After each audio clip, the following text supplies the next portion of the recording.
maayos. Tapos meron na rin po akong commercial space per lease.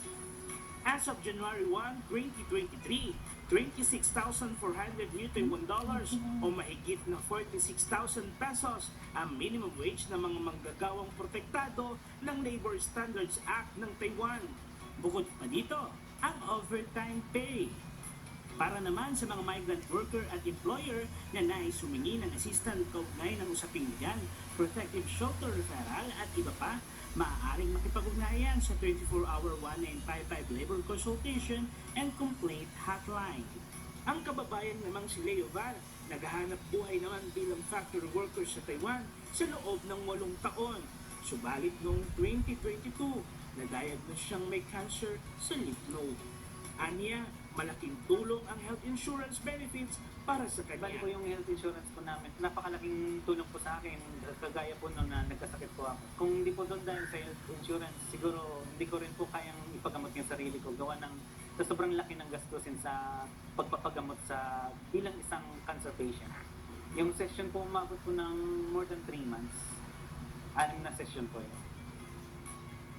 Samantala, mura at maayos ang public transportation at mga pangunahing bilihin sa Taiwan.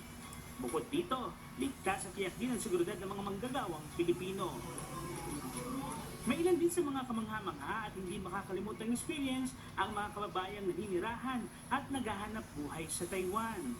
Gaya ng pagbisita sa shopping district at night markets. Popular ang mga lugar na ito para sa mga Filipino community sa Taiwan at bahagi na ng kultura ng mga Taiwanese.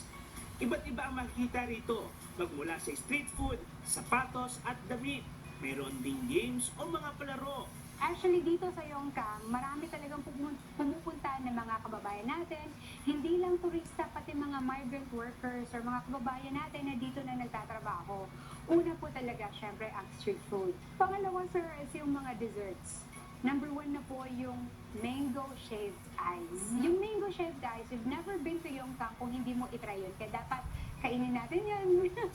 And then yung mga coffee shops dito, yung mga cafes dito, napakaganda. Iba't ibang klaseng design. And then, syempre, yung famous sa Taiwan na beef noodle. Have you tried beef noodles? Kasi known po ang Taiwan for beef noodles. Matatagpuan ang night market sa urban at rural areas sa Taiwan. Isa sa pinakasikat ang Shilin Night Market.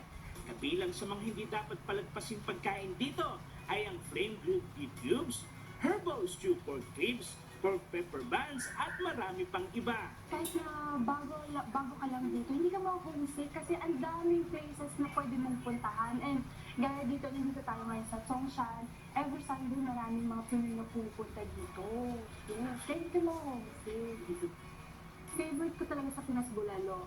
Mahahanap ko rin yan dito sa Taiwan kasi maraming mga Pinoy store na pwede mong puntahan. 2 oras lamang ang flight mula Manila hanggang Taipei at halos kapareho ng flight duration mula Manila patungong Davao. Sa gitna ng pangingiwang bayan ng mga Pilipino at pagkawalay sa kanilang mga pamilya at kaibigan sa Pilipinas, nakatagpo sila ng pangalawang tahanan sa Taiwan.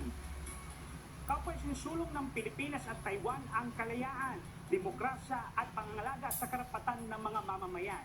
Kaya sa loob ng maraming taon, naging tahanan na rin ng Taiwan ng libo-libo nating mga kababayang tinaguriang modern-day heroes na patuloy na kabahagi sa pagpapaunlad at pagpapabuti ng dalawang nasyon.